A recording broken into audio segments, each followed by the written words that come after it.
ನಮಸ್ಕಾರ ಸ್ನೇಹಿತರೆ. ಚೀನಾ ದೇಶ 1980ರಿಂದ 2010ರವರೆಗೂ 30 ವರ್ಷಗಳ ಕಾಲ ಯಾವುದೇ ಯುದ್ಧವನ್ನು ಮಾಡಲಿಲ್ಲ ಸ್ನೇಹಿತರೆ.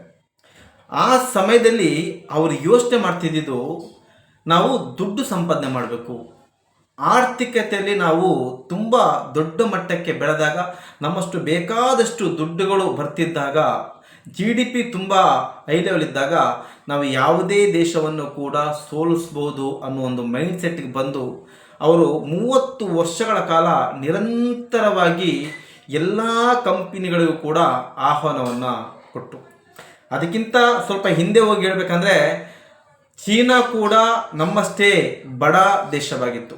ಆ ಬಡ ದೇಶವನ್ನು ಇವತ್ತು ಅವರು ಆ ಮಟ್ಟಕ್ಕೆ ತಂದಿದ್ದಾರೆ. ಅಂದರೆ ನಮ್ಮ ದೇಶ ಕಂಪೇರ್ ಮಾಡಿದಾಗ ಒಂದು 100 ವರ್ಷ ಅವರು ಫಾರ್ವರ್ಡ್ ಆಗಿದ್ದಾರೆ. ಯಾವ ರೀತಿ ಅನ್ನೋದನ್ನು ಮುಂದೆ ಹೇಳ್ತೀನಿ ಸ್ನೇಹಿತರೆ. ನಮ್ಮಂತೆಯೇ ಬಡ ರಾಷ್ಟ್ರವಾಗಿದ್ದಾಗ ಆ ಸಮಯದಲ್ಲಿ ಅವರು ತಗೊಂಡಂಥ ಕೆಲವು ನಿರ್ಧಾರಗಳು ನಮ್ಮ ದೇಶಕ್ಕೆ ಏನೇನು ವಸ್ತುಗಳು ಬೇಕು ಮತ್ತು ಇಡೀ ದೇಶ ಯಾವುದರ ಮೇಲೆ ಡಿಪೆಂಡ್ ಆಗಿದೆ, ಇಂಥ ಅನೇಕ ರೀತಿಯಾದಂತಹ ಸಂಶೋಧನೆಗಳನ್ನು ಮಾಡಿ ಆ ವಸ್ತುಗಳನ್ನು ತಯಾರಿಸೋಕ್ಕೆ ಶುರು ಮಾಡಿದ್ರು ಸ್ನೇಹಿತರೆ. ಇವತ್ತಿಗೆ ಭಾರತಕ್ಕೆ ಬರ್ತಿರೋಂಥ ಸಿಮ್ ಆಗಿರ್ಬೋದು, ಮೆಮೊರಿ ಕಾರ್ಡ್ ಆಗಿರ್ಬೋದು, ಪೆನ್ ಡ್ರೈವ್ ಆಗಿರ್ಬೋದು, ಟಾರ್ಚ್ ಲೈಟ್ ಆಗಿರ್ಬೋದು, ಚಾರ್ಜರ್ಗಳಾಗಿರ್ಬೋದು, ಪ್ರತಿಯೊಂದು ಕೂಡ ಚೀನಾದಿಂದ ನಾವು ತರಿಸ್ಕೊಳ್ತಿದ್ದೇವೆ. ಚೀನಾದಿಂದ ಅನೇಕ ದೇಶಗಳಿಗೆ ಅದು ಹೋಗ್ತಿದೆ ಕೂಡ.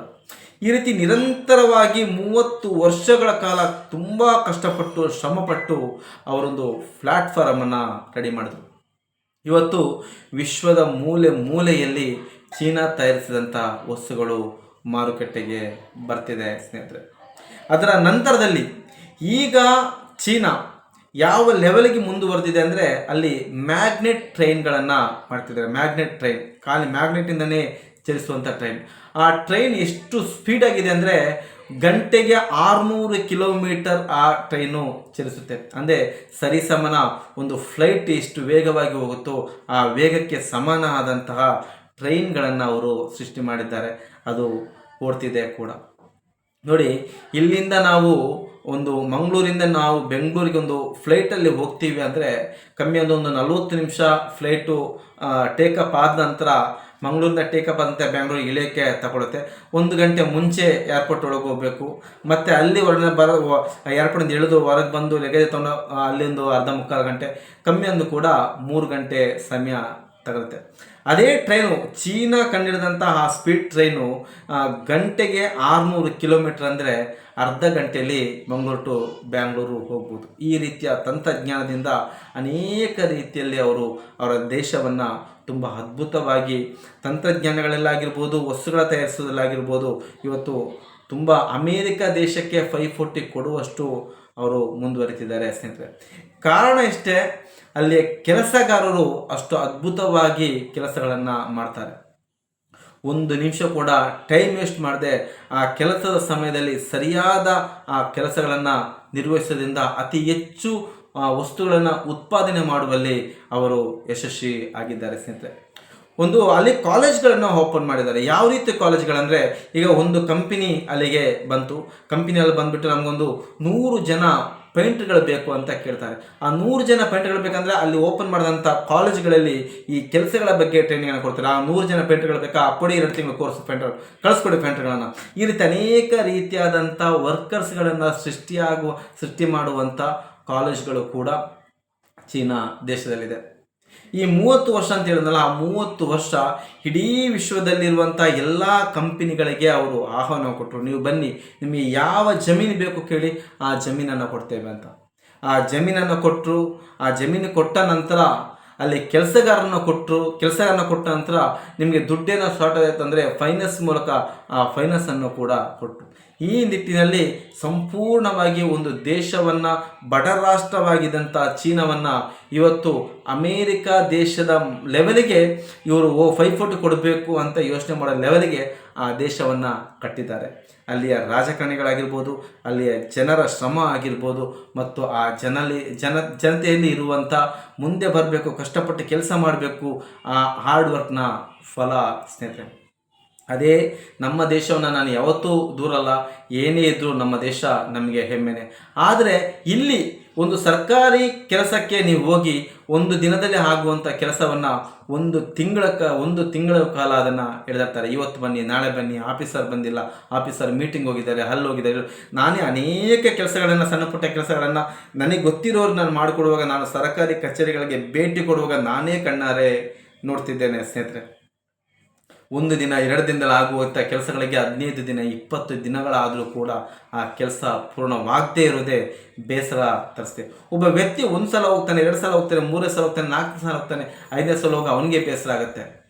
ಆ ರೀತಿ ಅನೇಕ ಬದಲಾವಣೆಗಳು ನಮ್ಮ ದೇಶದಲ್ಲೂ ಕೂಡ ಆಗಬೇಕಿದೆ. ಇನ್ನೊಬ್ಬರನ್ನು ನೋಡಿ ನಾವು ಕಲಿಯುವಂಥದ್ದು ಕೂಡ ತುಂಬ ಇದೆ ಸ್ನೇಹಿತರೆ. ಕಲಿಕೆ ಉತ್ತಮ ವಿಷಯವನ್ನು ನಮ್ಮ ವೈರಿ ಅವನು ನಮಗೆ ವೈರಿ ಆಗಿರ್ಬೋದು ಅವನು, ಆದರೆ ಅವನೊಂದು ಉತ್ತಮ ವಿಷಯವನ್ನು ಕಲ್ತಿದ್ದಾನೆ, ಅದು ನ್ಯಾಯಬದ್ಧವಾಗಿದೆ, ಕ್ರಮಬದ್ಧವಾಗಿದೆ ಅಂದರೆ ಆ ವಿಷಯಗಳಲ್ಲಿ ನಾವು ಕೂಡ ಕಲಿಯೋದ್ರಲ್ಲಿ ತಪ್ಪಿಲ್ಲ ಸ್ನೇಹಿತರೆ. ನಮಗೂ ಅವನಿಗಿರುವ ವೈರುತ್ವ ಬೇರೆ, ವೈಮನಸ್ಸು ಬೇರೆ, ಆದರೆ ಉತ್ತಮ ವಿಚಾರಗಳಾಗಿರ್ಬೋದು, ಉತ್ತಮ ಕೆಲಸಗಳಾಗಿರ್ಬೋದು, ಉತ್ತಮ ಮಾರ್ಗದರ್ಶನ ಆಗಿರ್ಬೋದು, ಅದು ನಾವು ಯಾರಿಂದ ಬೇಕಾದರೂ ಕೂಡ ಕಲಿಯಬಹುದು. ಅದನ್ನು ನಾವು ಅಡಾಪ್ಟ್ ಮಾಡ್ಕೊಳ್ಬೇಕು ಸ್ನೇಹಿತರೆ. ಅದು ಅಲ್ಲಿ ಈಗೋ ನೋಡೋಕ್ಕಾಗ್ಬೋದು, ಅವನು ನಮ್ಮ ವೈರಿ, ಅವನ ನೋಡಿ ನಾನೇನು ಕಲಿಯೋದು, ಅವನಿಗಿಂತ ದೊಡ್ಡವನು ನಾನು, ಈ ರೀತಿ ಈಗೋ ಇದ್ದರೆ ನಾನೇ ದೊಡ್ಡವನು, ನನ್ನದೇ ದೊಡ್ಡದು, ನನಗಿಂತ ದೊಡ್ಡದು ಯಾರೂ ಇಲ್ಲ, ನಾನೇ ಉತ್ತಮವಾಗಿ ಯೋಚನೆ ಮಾಡೋನು, ಇಂಥ ಯೋಚನೆಗಳು ನಮಗೆ ಬಂದಾಗ ಖಂಡಿತ ಎಲ್ಲರಿಗಿಂತ ಕೆಳಮಟ್ಟಕ್ಕೆ ನಾವು ಬರ್ತಾ ಹೋಗ್ತೇವೆ ಸ್ನೇಹಿತರೆ.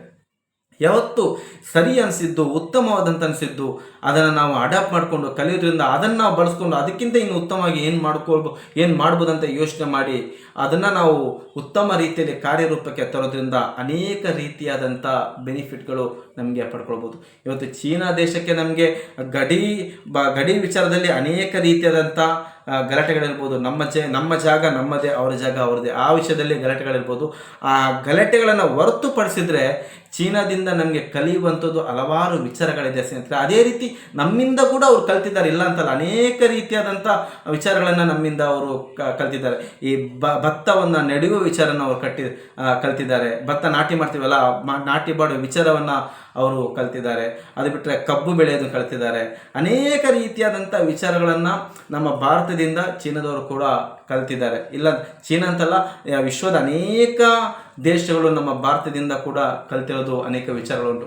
ಅದೇ ರೀತಿ ನಮಗೂ ಕೂಡ ಕಲಿಯಬೇಕಾದದ್ದು ಅನೇಕ ವಿಚಾರಗಳಿದೆ ಸ್ನೇಹಿತರೆ. ಇಲ್ಲಿ ಮೇನ್ ನಮ್ಮ ದೇಶ ಅಂದರೆ ಒಂದು ಎಜುಕೇಷನ್ ಸಿಸ್ಟಮ್, ಇನ್ನೊಂದು ಆರೋಗ್ಯದ ಹಾಸ್ಪಿಟಲ್ ಸಿಸ್ಟಮ್.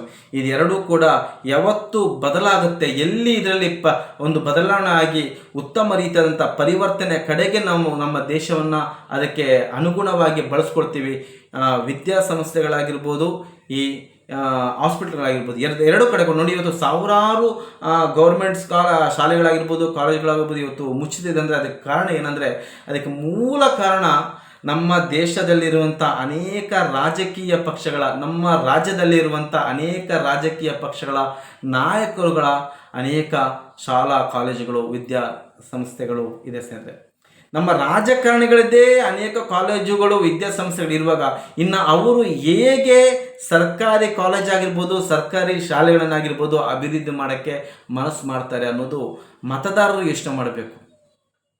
ಯಾಕಂದರೆ ನನ್ನ ಎಕ್ಸಾಂಪಲಿಗೆ ನಂದೊಂದು 100 ಕಾಲೇಜ್ ಇದೆ ಅಂತ, 100 ಅಲ್ಲ 500 ಶಾಲಾ ಕಾಲೇಜಾಗಿರೋರು ಕೂಡ ನಮ್ಮ ರಾಜಕಾರಣಿಗಳಿದ್ದಾರೆ. ಅದು ಹೊರಗಿನ ಜನರಿಗೆ ಗೊತ್ತಿಲ್ಲ ಅಷ್ಟೇ. ನಂದೇ ಒಂದು 100 ಶಾಲಾ ಕಾಲೇಜ್ ಇದೆ ಅಂದರೆ ನನ್ನ ಏರಿಯಾದಲ್ಲಿ, ನನ್ನ ಕಾಲೇಜಲ್ಲಿ ನಾನು ಇರಬೇಕಾದ್ರೆ ಅದನ್ನು ನಾನು ಡೆವಲಪ್ ಮಾಡ್ತೀನಿ ಹೊರತು ಸರ್ಕಾರಿ ಶಾಲಾ ಕಾಲೇಜನ್ನು ಡೆವಲಪ್ ಮಾಡಿದ್ರೆ ನನ್ನ ಶಾಲಾ ಕಾಲೇಜಿಗೆ ಯಾರು ವಿದ್ಯಾರ್ಥಿಗಳು ಬರ್ತಾರೆ? ಇಂಥ ಮನಸ್ಸಿದೆ. ಅದೇ ರೀತಿ ಅನೇಕ ದೊಡ್ಡ ದೊಡ್ಡ ಹಾಸ್ಪಿಟ್ಲುಗಳು ಕೂಡ ರಾಜಕೀಯ ನಾಯಕರುಗಳದೇ ಆಗಿರೋದ್ರಿಂದ ಸರ್ಕಾರಿ ಆಸ್ಪತ್ರೆಗಳು ಅಭಿವೃದ್ಧಿ ಆಗೋದು ಕುಂಠಿತವಾಗುತ್ತೆ, ಸರ್ಕಾರಿ ಶಾಲೆಗಳು ಅಭಿವೃದ್ಧಿ ಹೊಂದೋದು ಕುಂಠಿತವಾಗುತ್ತೆ. ಇದನ್ನು ಜನಸಾಮಾನ್ಯರು ಯಾವಾಗ ಅರ್ಥ ಮಾಡ್ಕೊಳ್ತಾರೋ, ಯಾವಾಗ ಅವರಿಗೆ ಈ ವಿಚಾರಗಳು ಹೋಗುತ್ತೋ, ಇದನ್ನೆಲ್ಲ ಗಮನದಲ್ಲಿಟ್ಕೊಂಡು ಸಾಮಾನ್ಯರಲ್ಲಿ ಸಾಮಾನ್ಯನನ್ನು ಯಾವತ್ತು ಜನಸಾಮಾನ್ಯರು ಆಯ್ಕೆ ಮಾಡ್ತಾರೋ, ಆ ಸಾಮಾನ್ಯರಲ್ಲಿ ಸಾಮಾನ್ಯವಾದವನು, ಅವನಿಗೆ ಕಷ್ಟ ಗೊತ್ತಿರುತ್ತೆ.